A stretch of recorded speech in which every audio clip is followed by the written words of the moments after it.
I'd just like to reintroduce you perhaps to a couple of guys who really want to be your everything. Right, We've got Eric Gaylard and Richard Gregory from Bee Gee Fever. The Bee Gees still live, despite the fact there's only one of them left. Yes, Barry. Yeah, well, technically Barry's. It's been quite tragic, the Bee Gees, haven't they? The way that things panned out in terms of a group. Yeah. Very sad for a mum to lose all her sons so early. You know. Because Andy died when he was 30, and he took his own life. Mm. And of course, Robin was the last one to go, and that was a battle with cancer. It was highly publicised, but he just won a battle he couldn't win. Mm. And he was really only 62, so he didn't even collect the pension. No, not needed it. But So, Bee Gee Fever, which Bee Gee do you play, Eric? I play Barry. The one that's still alive. The one with all the hair. And Richard, you play? Robin Gibb. Yep, the middle one. Yeah. Oh, one of the twins. So, how did you come to start a Bee Gees tribute band? I mean, tribute bands are a dime a dozen, but apparently you guys are quite good. Oh, really? Yeah, well, so we've heard. Wow. We haven't had anything thrown at us yet, which is a good thing, I suppose. Really, it all started 6 years ago. Yeah. I would say, something like that. I heard a CD of Richard at opening of the Windmills in Foxton there. Actually heard a CD of Richard singing, and I thought, gee, that guy sounds like Robin Gibb. And always liked the Bee Gees music, and got hold of him, and we just started singing Bee Gees together. Go to gigs and just started singing Bee Gees songs, and then we just kept getting asked to sing more and more Bee Gees songs. Until the whole night was Bee Gees. Until the whole night was Bee Gees, yeah. Heebie-jeebie. Yeah. Yes. So, what Bee Gees songs did you start singing off? Because there were two sort of distinct eras of Bee Gees songs, weren't there? There was the pre-disco and the disco. That's right. Yeah. That's right. Well, Richard, I heard him singing words, and I started a joke on the CD, and that's where I heard that voice, because he's got a unique voice. And of course, Robin's got that unique voice, which is very hard to find. I wouldn't have even stuck the show together had I not met Richard, because without a voice like his, it wouldn't have been worth it. You know, it's very hard to find someone that can sing like that. I started a joke, which started the whole world crying, but I didn't see. Oh no, that the joke was on me. Oh no, I started to cry, which started the whole world laughing. And I think the Bee Gees themselves are more proud of their pre-disco era songs. They always look at them as their cherished favourites when they talk about them on stage. Yeah, and then the disco era was what made them famous, but to them it's the more ballady songs which they like. Yeah. They didn't actually do all that many disco songs, but it was just that association with the movie, Saturday Night Fever, that really propelled them to a new round of fame. Yeah, that's right. Yeah. And that's why most people come to the show, because when we advertise it's a Bee Gees tribute show. People always dress up, in the 70s gear, and sometimes they'll have the wigs on, they'll turn up, dressed like they're ready to go to their Saturday Night Fever movie or something. Which is great. Yeah, which is great, and it puts a good atmosphere. But of course, there's all those early songs too, so we have two halves to the show. We have the first half of the show where we do all the slower songs. I Start a Joke, Massachusetts, To Love Somebody, all those types of songs. Some of them from the 80s as well, Alone, and songs like that. Try to hitch a ride to San Francisco. Got to do the thing I wanna do. And the lights all went down in Massachusetts. They brought me back to see my way with you. And And then the second half of the show, we've tried to put basically that whole Saturday Night Fever album together. So, and we do all the songs off that and a few extras as well. You know, Like the Grease album. Yeah, because they wrote the Grease soundtrack too. Yeah. In fact, Grease was a show without the title song, really, wasn't it? Exactly. Grease, that song which has become associated, wasn't even part of the original Broadway show. No. No. It was something that Barry added later. Yeah. And a lot of those songs that he actually had written for the Saturday Night Fever album, a lot of those songs were pre-written for it, and they just happened to, we've got Fit in. some. We've got some left over. We've got some left over, and some of these songs might work with this film you've got, that you want us to be on. So, yeah, And they did. and they did. And of course, they also wrote songs for a number of other prominent artists. They did, Because they got just renowned for songwriting and for writing good hit songs. Yeah, well, they've written just thousands of songs, literally. So, I think at one point they had 3 songs in the top 5 which were from other artists, which they wrote. So, yeah, you can't really beat that. classic is Dolly Parton, Kenny Rogers, Islands on the Stream, Yeah. which Right. is written by them, and we do that in the show too because they actually do it live in their One Night Only tour. They did that song. Yeah, songs. You know, that's a famous live compilation, isn't it? One night. Yeah, it is. Yeah. Yeah, that's the one that most people sort of remember recently, the One Night Only tour.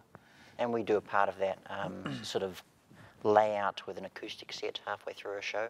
So Barry grabs his guitar and it's just Barry and Robin around the microphone and just showing the vocals off and just doing some of those memorable songs acoustically. Yeah, we like to break it down just do an acoustic set. The So- Bee Gees Unplugged. Get rid of everything else. Right in the middle of the show. Sort of. That way they at least know you're singing this, otherwise, they might think we're not singing it. So it's good to break it down to nothing. I say you're that good that people think you're actually miming to. Sometimes get we that, actually do yeah. get people Is say that right? say comments like that sometimes, which is quite Yeah. strange. we got to the point with some shows where we'd make mistakes on purpose during this, like say the wrong word or we'd make a timing problem, like timing mistake, so they could see we were actually singing it. Because it's quite funny. And speaking of Barry, how difficult or easy is it to be a Bee Gee? Well, I mean, you seem to refer to him as Barry at the drop of a hat. Not that we're wearing hats. well, but the you thing know is, what I mean. on the night, I mean, you're from the entertainment, field as well. So, on the night, I've seen you entertain too. Very good. On the night, it's about being you the become person them. who you are. Acting and becoming, pulling that person into you and trying to be that person on the night. I guess as an actor as well, because you actually portraying someone when you're doing a tribute show. You're not just singing. You have to be them a little as well. So I mean, it's not easy. It's scary sometimes too. It's almost like that dual personality clicks in when the show starts and you just become Robin or Barry. Or We know how to do it. Give me midnight fever. We know how to show it. Here I am, praying for this moment to last. Living on the music so fine, born on the wind, making it mine. But also, different functions you do, you also pull on past history too, and you might bring a little bit of your own entertainment skills out to, to entertain the crowd if it's at maybe an RSA or a Cosy club, where they want that interaction. I mean, you don't normally see Barry Gibb run off the stage and sing to a little old lady in the crowd, but we'll do stuff like that, because it's that crowd interaction stuff, which we enjoy as well. Yeah, basically make people have a good time. That's what we're there for.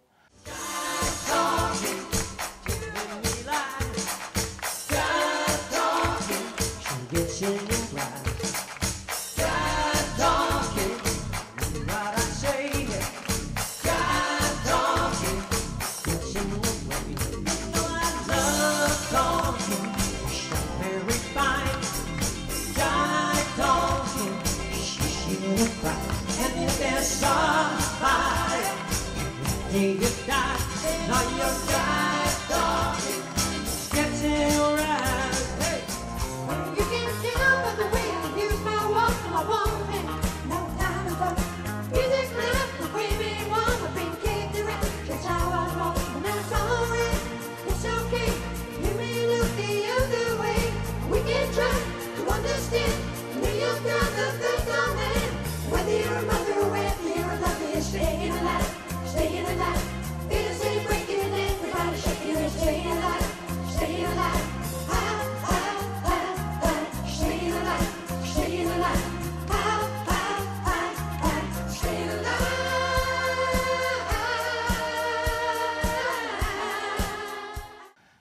us. It's about them having a good time. And you've got a reasonable handle on a whole lot of Bee Gees trivia and background information. Yeah, well, we're both Bee Gees fans, so Right. you know, we love them, so we've studied them, and we know just about every single little crook and cranny. of Try to their tell a history. little story between the songs. So we'll come out with a little bit about, you know, how the song might have come about, or who they might have written one for, or, you know, stuff like that. Just a little story, just to tell a little story with the songs so people get a bit of background around it. Not too much, but sometimes I do tend to rave on a little bit. Yeah. Well, after all, the people have paid to have you sing, Yeah. not talk. Yeah, not talk, yeah. But then it's always interesting to build in a little bit of that Yeah, background, isn't it? yeah, Well, you you- got to balance it up. You get people come up to you at the end of the show, like Barry Eric did at our last show, and say, thanks very much, we really appreciate you talking about the songs and how they came about. And you get the other side of the coin where people will sort of hurry up, you know, get to the next song. But We learnt a lot of lessons along the way, you know, as you do. And I suppose it depends on your audience, doesn't it? You learn, you get a vibe from the audience. You think, oh, they don't mind the talky stuff, so you can let them have a little bit extra. But then there's others that's just, hey, just shut up, play the Yeah. music. yeah, That's exactly right. Yeah. That's exactly right. Yeah, and they'll tell you to shut up too if they've had enough. Don't be so gabby, Gibby. Jeez, Gibby. And of course, Richard will make a joke of it and goes, well, he does rave on a bit. And Rave On wasn't even a Bee Gees song. No. Drive Talking was. Yeah, Drive Talking, yeah. Actually, it's funny when they actually wrote that song, they didn't even know what the lyrics meant until they sort of met, you know, some other fellow that sort of told them what jive was. And then they sort of figured it out what actually Jive Talking meant, you know. Well, we all know what Jive Talking means. Well, I also read something about the song Massachusetts, that was only called Massachusetts because they liked the sound of the word. Oh, really? Hadn't heard Well, that you one. knew one, Oh, that's that's one a we new didn't know. Okay. There you go. Right, that one, yeah. Yes, they just liked the sound of the syllables. Yeah. It could have been about anywhere. And New York mining disaster, Brilliant song, yeah. 1941, was, Yeah, brilliant song. but it was actually written about a Welsh mining disaster. But the title is New York mining disaster. It's got nothing to. Yeah. But that was the inspiration. Was some Welsh colliers got trapped. Yeah. We should Did bring him that. along to the show and just do a bit of a commentary for us, I Yeah, think, eh? yeah. Yeah, Oh, what about the fact that Robin was a firebug? yes. Yes, When he was he young. was. And the funny thing was, when we found that one, that was like, yes, that's information for me. I can use this. And one night we did a couple of gigs and we actually brought along a fire extinguisher for a laugh. Just sort of stuck it down there and made a couple of jokes about it. You know, it was quite funny. Just a little side Because thing. they were born in the UK, weren't they? Yeah. And The but Isle they, of Man. They, Isle of Man, Isle of Man, yeah. right. I didn't know that. I didn't realise it was the Isle of Man. So they didn't have tails. No. What? The cats without tails. And they emigrated to Australia. That's right. Yep.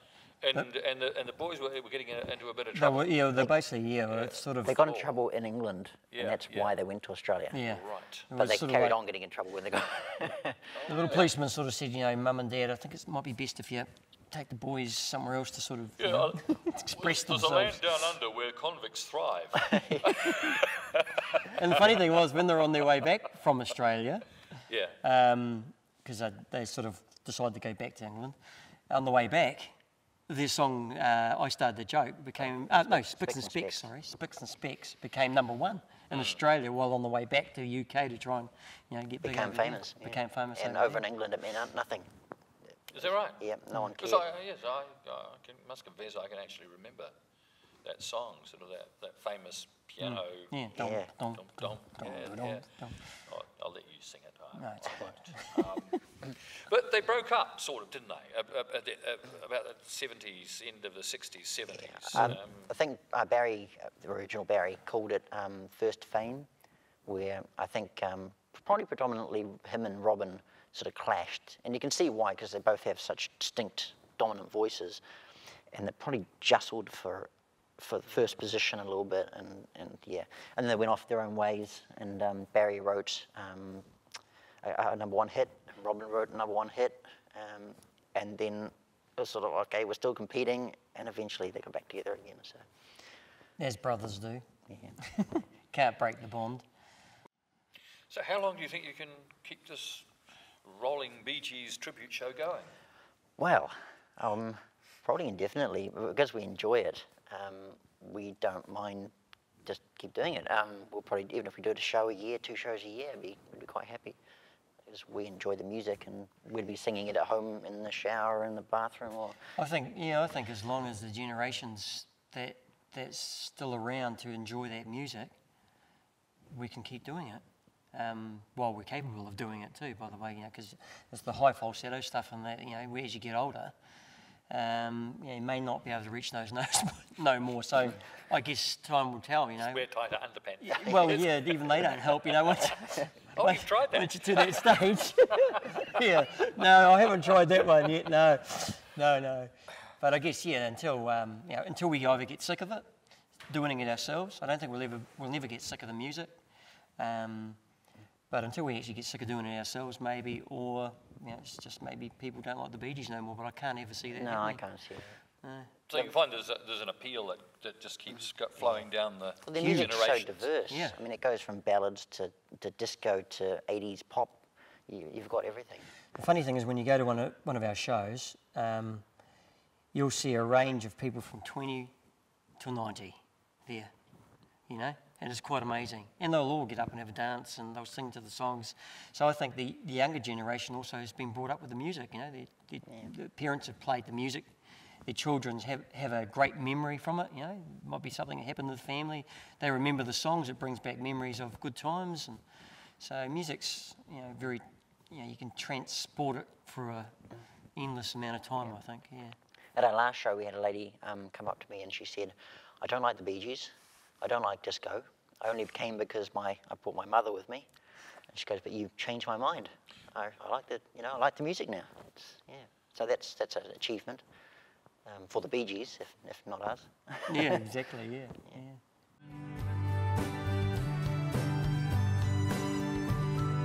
Here I'm going back to Massachusetts. Something's telling me I must go home. And the lights all went down in Massachusetts the day I left.